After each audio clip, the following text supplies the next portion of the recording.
bisa masuk, berarti bisa masuk ke rumah yang ada di Jakarta, di Bandung, di Surabaya, Medan gitu ya. Bahkan rumah yang ada di luar negeri gitu.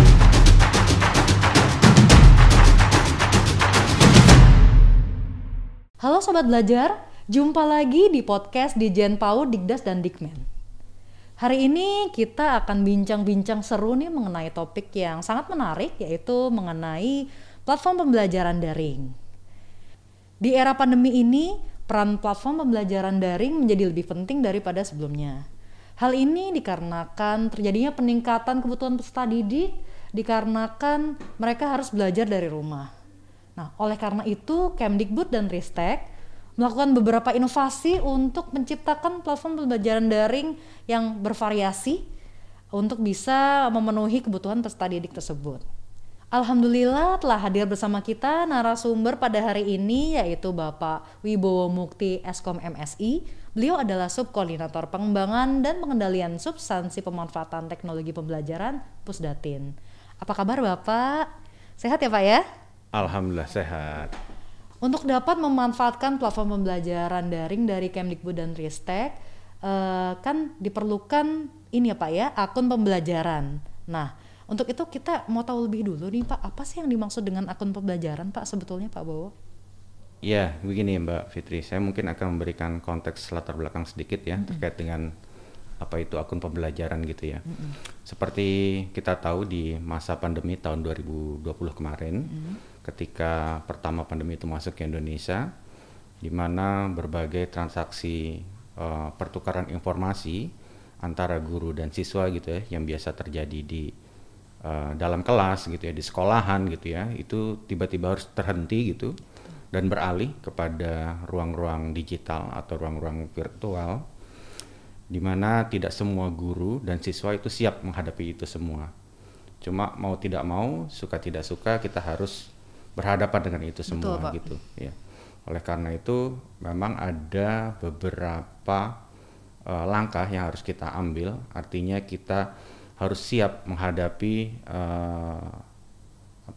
perubahan tersebut. Betul. Ya, disrupsi tersebut harus kita siap gitu.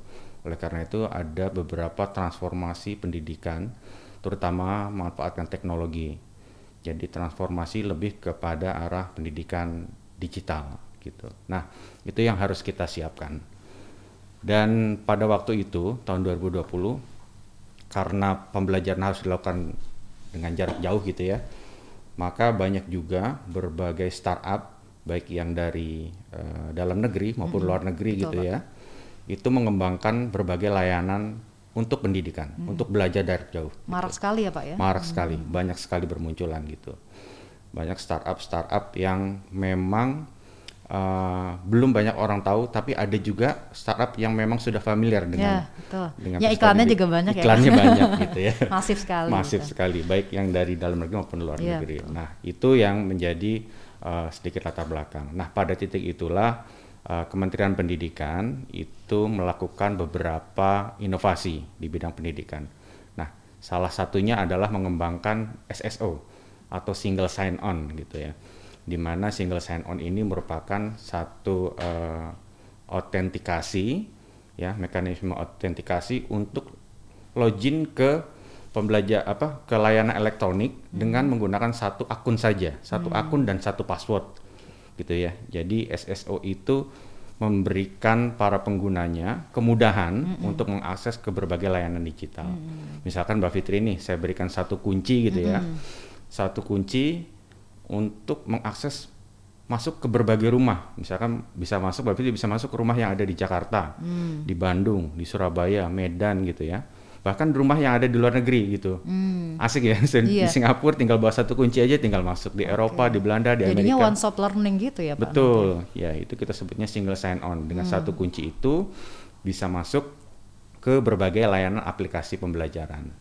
Nah, di tahun 2020 juga, di bulan Desember tepatnya, itu maka dikeluarkanlah Peraturan Sekretariat Jenderal atau Persesjen nomor 18 tahun 2020, di mana isinya itu mengatur tentang tata cara penggunaan data Dapodik untuk pembuatan akun pembelajaran. Gitu. Nah, di dalam Persesjen itulah hadir akun pembelajaran belajar.id. Maka yang disebut dengan akun pembelajaran itu atau belajar.id gitu ya, itu merupakan username dan password yang dikeluarkan secara resmi oleh Kementerian Pendidikan dan Kebudayaan ya, yang diperuntukkan untuk para peserta didik, pendidik dan juga tenaga pendidik untuk mengakses ke berbagai layanan pembelajaran yang basisnya elektronik gitu. Jadi itu yang maksud dengan akun pembelajaran. Itu ya, Pak, ya? Iya, karena banyak ini juga Mbak Fitri, banyak yang salah juga nih. Kadang-kadang orang menanyakan Belajar ID itu aplikasinya mana sih gitu ya, layanannya apa gitu ya maksudnya gitu. Jadi Belajar ID itu sebenarnya bukan aplikasi, tapi melainkan hanya akun ya, Pak, akun untuk bisa mengakses ke berbagai layanan. Semua tadi. Ya. Betul. Jadi kuncinya itu harus punya akun pembelajaran itu dulu. Iya, betul. Baru bisa menikmati fasilitas yang lain. Iya. Betul, tepat sekali Mbak Fitri. Nantinya siapa saja sih Pak yang dapat memperoleh akun pembelajaran ini? Iya, jadi akun pembelajaran ini sebenarnya nantinya kan bisa digunakan tidak hanya pada masa pandemi aja ya. Iya, betul. Jadi setelah pandemi itu akun pembelajaran bisa digunakan gitu, terus berlanjut. Nah, yang bisa manfaatkan akun ini yang pertama adalah peserta didik. Peserta didik itu terdiri yang pertama dari jenjang SD atau paket A itu mulai dari kelas 5 hingga kelas 6. Oh gitu ya, Iya. dari kelas 5 ya Pak ya, jadi nggak semua kelas? Iya, nggak semua kelas. Lalu untuk SMP-nya atau paket B mulai dari kelas 7 sampai dengan kelas 9. Lalu SMA atau paket C itu mulai dari kelas 10 hingga kelas 12. Lalu SMK itu mulai dari kelas 10 hingga kelas 13. Kalau SMK kan ada satu kelas tambahan ya. Jadi, ada yang punya kelas 13. Betul, ya, betul ada yang punya kelas 13 jadi sampai level 13 gitu ya. Lalu SLB mulai dari kelas 5 hingga kelas 12. Nah, itu yang bisa menggunakan akun pembelajaran untuk peserta didik. Namun yang kedua itu ada pendidiknya, ada gurunya. Itu dari guru mulai jenjang tingkat dasar sampai dengan tingkat menengah gitu ya. Lalu selain guru gitu ya atau pendidik, ada juga tenaga pendidikan dari tingkat dasar hingga menengah. Tapi dalam hal ini tidak semua tenaga pendidikan dapat. Jadi hanya kepala sekolah. Oh, hanya kepala sekolah. Iya betul, kepala satuan pendidikan dan operator satuan pendidikan. Hanya dua itu saja yang dapat. Gitu. Semua operator sekolah bisa Pak dapat atau harus ada syarat lagi nanti? Enggak. Jadi karena kita tadi basisnya di Persejen nomor 18 tadi pemanfaatan Dapodik, ini merupakan salah satu perwujudan dari Dapodik juga ya sebagai basis data layanan pendidikan. Nah, itu setiap tadi ya peserta didik, pendidik dan tenaga pendidik yang ada di Dapodik itu kita buatkan akunnya. Gitu, kita siapkan akun Belajar ID-nya. Oke, baik. Gitu kira-kira. Jadi pendidik, peserta didik, pendidik dan tenaga pendidikan, tapi mulai dari jenjang SD ya Pak? Iya, betul. Jadi PAUD belum nih Pak? PAUD belum, tapi nanti dalam perkembangannya ini sedang kita rancang juga Persejen yang baru gitu. Kita sedang mengajukan perubahan Persejen yang baru. Nanti ke depan ada peserta didik dari jenjang PAUD yang juga akan dapat gitu. Jadi memang kemarin masukan dari selama ini berjalan gitu ya. Ini kok guru-gurunya yang di PAUD nggak dapat ya, walaupun bukan siswanya ya. Kalau anak PAUD kan pakai akun kan belum bisa mungkin ya, tapi kan gurunya butuh gitu. Betul. Nah itu yang kita harus fasilitasi di sana. Jadi ke depan di peraturan SSJ nanti akan kita tambahkan dari untuk jenjang pendidiknya PAUD. Ya Pak? Betul, untuk pendidiknya. Gitu. Ya. Dan juga ada dari sekolah SD yang dari kelas 1 hingga kelas 4 tadi. Tapi nanti memang belum semuanya kita buatkan, hanya sekolah penggerak dulu yang akan mendapat akun pertama kali. Oh, jadi diutamakan sekolah penggerak diutamakan dulu. menjadi prioritas. Tapi ke depan pasti semuanya akan kita siapkan. Bertahap ya Pak ya? Bertahap, betul, ya? betul. Nah, tadi kan siapa yang berhak ya Pak? Nanti untuk mendapatkannya gimana Pak caranya akun pembelajaran ini? Iya, jadi distribusi akun pembelajaran ini secara akun creation-nya itu memang ada di Pusdatin. Jadi kita berdasarkan data Dapodik yang di Pusdatin, kita olah, kita buatkan user ID dan passwordnya itu ya. Lalu kita distribusikan melalui Dapodik itu sendiri, melalui laman pd.data.kemdikbud.go.id. Ya, jadi di sana para operator sekolah dan kepala sekolah yang memang bisa mengakses layanan Dapodik tadi itu dapat mengunduh filenya di sana berupa file CSV tadi ya, yang di dalamnya sudah ada username dan password tadi. Lalu bila sudah mendownload membuka file tersebut, lalu mereka bisa mendistribusikannya kepada siswa dan guru, gitu. Baik. Jadi langsung didistribusikan ke sekolahnya masing-masing. Tentu operator sekolah A tidak bisa mendownload akun di sekolah B ya. Dia hanya mendownload di sekolahnya sendiri. Sekolahnya masing-masing. Jadi kuncinya di operator sekolah ya Pak? Betul. Jadi di-download oleh operator lalu didistribusikan. Lah apabila sudah didistribusikan ke para pengguna dapat langsung mengaktifasinya gitu. Nah, caranya mereka tinggal membuka mail.google.com. Jadi tinggal masukkan user ID-nya di sana, lalu masukkan password yang sudah kita berikan gitu. Nah, setelah login, lalu nanti ada term and condition-nya yang harus disepakati oleh para pengguna tadi gitu. Setelah sepakati, login, dan mereka akan langsung diminta mengganti password. Password yang pertama kali digunakan itu harus diganti dengan password pilihan mereka sendiri. Itu wajib Pak diganti? Wajib. Oh, oke. Untuk keamanan ya Pak? Betul, untuk keamanan. Jadi setelah mereka mengganti password, login, udah. Jadi kita sendiri nih sebagai pengelola tidak bisa masuk. Oke, jadi yang tahu hanya si pengguna. Hanya tahu si penggunanya saja. Jadi itu dilihat dari segi keamanannya. Baik, gitu. Pak. Baik Pak, lalu akun pembelajaran ini kan dalam bentuk Google ya Pak ya, melalui Google ya. Kenapa Pak melalui Google? Iya, ini pertanyaan menarik juga. Karena ketika kita melakukan pemilihan kenapa harus menggunakan Google gitu ya, itu ketika tahun 2020 itu ada survei yang menyebutkan salah satu aplikasi yang sering digunakan oleh para peserta didik maupun pendidik itu adalah salah satunya akun layanan dari Google gitu. Jadi itu cukup banyak yang menggunakan itu. Setelah itu ada aplikasi yang dibuat sendiri oleh sekolah gitu ya. Terus selanjutnya ada aplikasi yang dibuat oleh Pusdatin, yaitu rumah belajar gitu. Nah itu salah satunya. Jadi memang kita merasa bahwa aplikasi yang digunakan oleh para peserta itu sudah familiar gitu. Oleh karena itu makanya kita pilih menggunakan teknologinya Google gitu. Di samping itu pembuatan akun tersebut memang tidak ada biayanya, gratis gitu ya, tidak ada beban biaya dari kita yang harus dibayarkan oleh para penggunanya, tidak ada. Jadi benar-benar 0 rupiah gitu ya. Dan setelah itu peserta didik dapat memanfaatkan secara otomatis gitu ya, karena itu menggunakan teknologinya Google. Jadi berbagai fasilitas yang dimiliki oleh Google Suite for Education ya, kalau sekarang namanya itu Google Workspace, itu bisa dimanfaatkan oleh para peserta didik tadi kalau mereka sudah mengaktifkannya itu. Jadi kelebihan-kelebihan itulah yang menjadi latar belakang kenapa kami menggunakan teknologi dari Google tadi. Karena dari Google memang sudah banyak juga. Betul, ya Pak ya. Dan di samping itu juga kita tahu sendiri ya bahwa Google tuh memiliki pengelolaan email yang cukup banyak gitu. Sedangkan di kita sendiri ini jumlah yang dibuatkan pada tahap awal ini itu mencapai total 30 juta akun. Dan yang bisa mengelola itu ya yang menurut penilaian kami adalah yaitu yang teknologinya Google ya Pak ya. Teknologi Google. Nah, ini kan nanti akunnya berasal dari Google, Pak.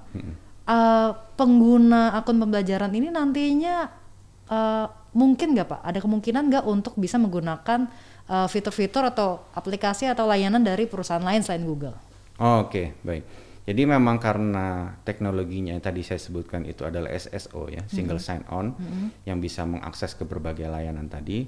Tentunya akun ini bisa mengakses layanan di luar ekosistem Google gitu. Dimana nanti ke depan yang tadi Mbak Fitri juga sebutkan bahwa kementerian nanti ke depan akan memunculkan beberapa platform pembelajaran gitu ya.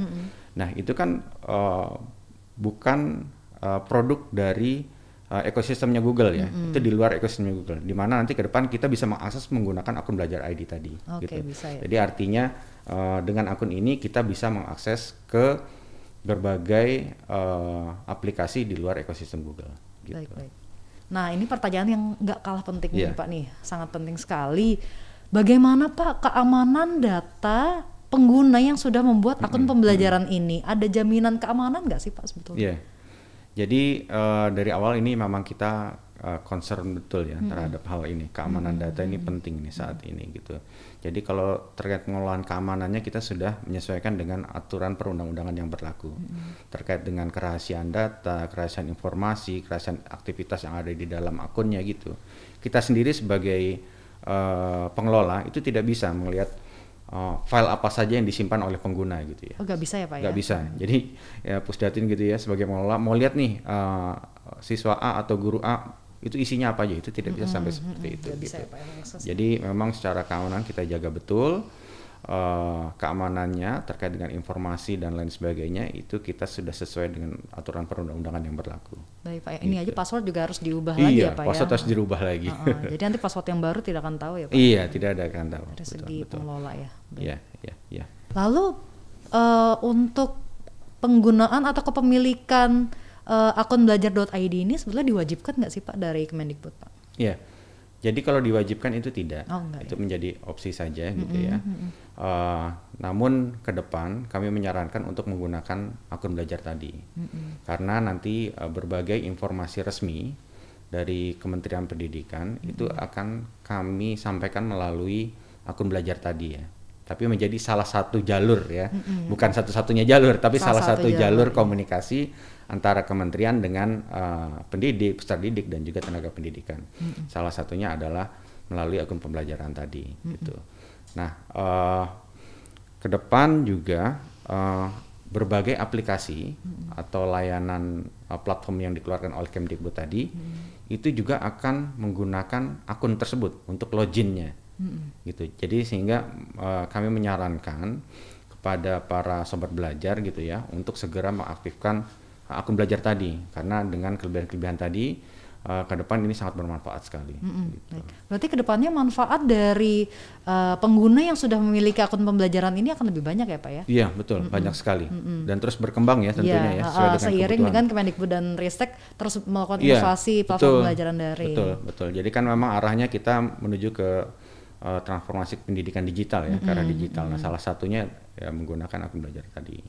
Baik gitu. Pak. Jadi tadi pemanfaatannya itu selain platform dan juga ada info-info resmi yang dapat langsung lebih cepat diperoleh lebih cepat. Kalau dulu mungkin bertahap ya, karena kita sudah punya akun belajar ID sendiri ya. Nanti info tersebut bisa langsung menuju ke sasarannya gitu, tidak berjenjang lagi, jadi langsung ke emailnya masing-masing. Kadang kalau berjenjang kan nunggu dari atas sampai ke bawah sampai itu bisa lama, bisa berbulan-bulan mungkin ya. Iya, makanya ini kan akan jadi lebih cepat gitu. Iya Pak, betul Pak. Betul. Baik. Nah, ini sebetulnya kalau untuk platform pembelajaran dari Kemdikbud ini berbayar atau gratis sih Pak? Iya, sekali lagi untuk platform itu gratis. Jadi tidak ada kita harus bayar berapa gitu ya dalam jangka itu, tidak. Jadi memang ini gratis, silahkan dimanfaatkan gitu ya, karena ini sangat berguna sekali untuk para sobat belajar. Baik. Dan nanti akun pembelajaran ini juga untuk masa berlakunya selamanya Pak? Apa ada masa berlakunya, ada? Oh iya, jadi memang cara masa berlaku selama para peserta didik ya, kalau untuk peserta didik selama mereka masih ada di jenjangnya mereka gitu ya. Kalau di SD, selama SD dia masih punya akun untuk yang SD. Begitu dia naik kelas, naik jenjang ke SMP gitu ya, nanti akan berganti akunnya. Untuk jadi harus membuat yang baru gitu? Enggak, nanti kita akan yang create. Secara otomatis mereka akan bermigrasi. Gitu. Otomatis menyesuaikan, nggak perlu nanti harus update sendiri atau operatornya apa? Karena kan kita tadi sudah memanfaatkan Dapodik sebagai basis data kita. Jadi secara otomatis mereka akan pindah ke akun SMP ke SMA. Nah kalau SMA ini ya sudah berhenti di sana, karena mereka akan lanjut ke perguruan tinggi gitu dan sebagainya. Karena untuk saat ini untuk perguruan tinggi belum kita fasilitasi. Jadi gitu. Hanya sampai SMA, SMK ya Pak ya. Jadi nanti untuk masalah penyesuaian datanya menyesuaikan dengan perubahan di Dapodik ya Pak. Karena kan basisnya Dapodik. Betul. Jadi yang terpenting adalah peserta didik atau pendidik harus mengupdate data dirinya yang ada di Dapodik. Itu penting karena basis data yang kita ambil dari sana. Gitu. Oke. Nah, ini nanti kalau misalnya contoh saya nih Pak, misalnya saya mau memiliki akun pembelajaran. Nah, saya sudah punya email Google, sudah punya Gmail. Nah, ini apakah saya bisa menggunakan akun Gmail saya atau gimana Pak? Iya, jadi artinya punya 2 email ya. Sudah punya akun Google sendiri gitu ya. Atau sebelum saya baru mau bikin tapi saya sudah punya Gmail, apakah bisa pakai akun Gmail saya saja? Iya, jadi memang ada beberapa kelebihan kalau menggunakan akun belajar ID tadi. Itu beda dengan akun yang reguler. Gitu. Nah, dalam pemanfaatannya itu bisa digunakan dua-duanya atau salah satunya. Tapi artinya dengan kelebihan dan kekurangannya tadi ya, masing-masing tadi. Jadi atau bisa melakukan migrasi. Kalau sudah punya akun lama, bukan akun belajar ID ya, akun regulernya Gmail, bisa dimigrasi nih, karena di sana sudah ada berbagai informasi atau data-data terkait dengan pembelajaran gitu ya, yang sudah disimpan. Silakan aja melakukan migrasi ke akun belajar tadi. Caranya bagaimana? Ada tutorialnya lengkap di laman belajar ID, nanti tinggal diklik aja, dilihat di sana. Tata cara migrasi datanya bagaimana gitu, itu lengkap. Jadi artinya tadi kalau sudah punya akun yang reguler tadi ya, yang dari Gmail, bisa, harus pindahkah atau bisa menggunakan dua-duanya gitu ya, atau wajib satu saja gitu ya, ini bisa semuanya. Kalau mau satu saja menggunakan belajar ID silahkan. Terus kalau menggunakan yang reguler saja, tentu ada beberapa kelemahannya tadi. Oh, tadi ada keterbatasan yang tidak diperoleh kalau menggunakan @belajar.id. Betul. Atau bisa menggunakan dua-duanya. Gitu. Kalau misalnya migrasi nih Pak, nanti apakah belajar.id ini nanti fungsinya sama seperti akun Gmail, misalnya untuk menerima email lah yang seperti biasa, sama saja? Betul. Cuma berubah namanya aja? Iya, fungsinya akan sama, cuma fasilitasnya akan berbeda. Bertambah ya Pak? Akan bertambah fasilitasnya. Bagus, ya. Fungsi pengiriman emailnya ada ya, surat elektroniknya ada, penyimpanan datanya ada di drive gitu ya, terus ada penjadwalan, ada penggunaan LMS dan lain sebagainya, itu semuanya ada. Nah, kita ambil satu contoh saja, ketika kita menggunakan akun belajar ID tadi, salah satu kelebihannya ya, ketika menggunakan akun belajar ID tadi, itu kapasitas penyimpanan ya di drive yang ada itu unlimited. Oh gitu. Iya. Aduh. Jadi udah nggak ada lagi tuh colok flash disk, colok hard disk eksternal tuh udah ditinggalin deh. Sangat mendukung sekali untuk pembelajaran ya Pak. Betul. Aduh, keren banget betul. Ini, Pak. Karena udah kapasitasnya unlimited gitu. Menyimpan apa aja silahkan di sana gitu. Materi-materi pembelajaran ya. Video-video gitu kan. Biasanya yang makan modul, makan buku, memori itu ya, kan betul. video ya Pak. Ya, itu semua. Mau jenis file format filenya apa aja saja bebas. Word, PDF, slide gitu ya. Bisa dilakukan di sana. Nah, artinya itu salah satu kelebihan kalau kita menggunakan akun belajar ID tadi, gitu. Jadi sangat banyak sekali manfaatnya ya Pak ya, betul, dan ini sangat keren. Baik Pak. Lalu nanti nih Pak nih, jika sobat belajar pingin tahu info lebih lanjut atau mungkin ada yang mengalami kendala saat ingin mengaktifkan akun belajar ini, harus menghubungi kemana nih Pak? Iya. Untuk info itu bisa dilihat langsung di laman belajar.id, ketik saja belajar.id gitu ya. Di sana lengkap ada berbagai petunjuk teknisnya terkait dengan manfaatannya gitu ya. Bagaimana cara aktivasinya, bagaimana cara mendapatkannya, lalu sudah aktif kita membuat bahan belajar seperti apa dan lain sebagainya, itu ada lengkap di sana gitu. Nah, apabila mengalami beberapa kendala gitu ya, itu kita juga sudah membuka layanan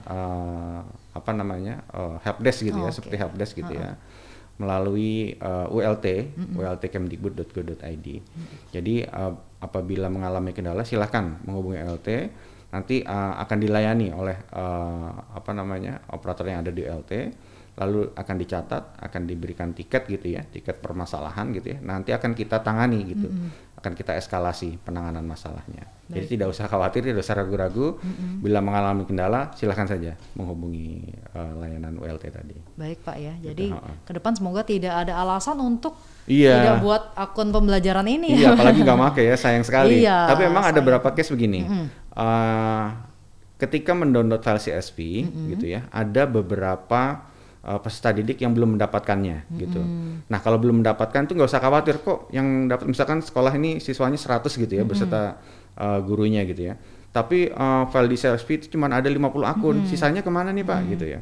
Nah, ini kita sedang terus meng-create gitu ya, artinya memang yang tadi ketinggalan di tahap awal, kita akan generate nih di tahap yang kedua. Artinya tidak ada tadi, pasti nanti akan ada di sana gitu. Oh, jadi ditunggu saja bertahap, nanti akan ditunggu ada. saja di sana, betul. Jadi tahap kedua nanti akan ada, file yang belum ada tadi, tetap caranya sama, buka ke pd.data, lalu di-download file CSV-nya gitu. Nanti akan kita update di sana. Baik Pak. Gitu. Baik Pak Bowo, terima Ya, kasih banyak Pak sama-sama. atas penjelasannya Semoga yang bermanfaat. sangat bermanfaat ini. Semoga nanti ini bisa memberikan info bagi sobat belajar ya, untuk segera menggunakan layanan ini. Betul. Nah, sobat belajar, tunggu apa lagi? Segera hubungi operator sekolah kalian untuk mendapatkan akun pembelajaran agar bisa segera menikmati beragam layanan dari platform pembelajaran daring yang dikeluarkan oleh Kemdikbud dan Ristek. Oh ya sobat belajar, jangan lupa ya untuk subscribe, like, and comment YouTube channel @Dijen PAUD Dikdasmen untuk mendapatkan info-info menarik lainnya. Baik, saya Fitriasari undur diri. Sampai jumpa di lain kesempatan. Salam sehat dan selamat beraktivitas.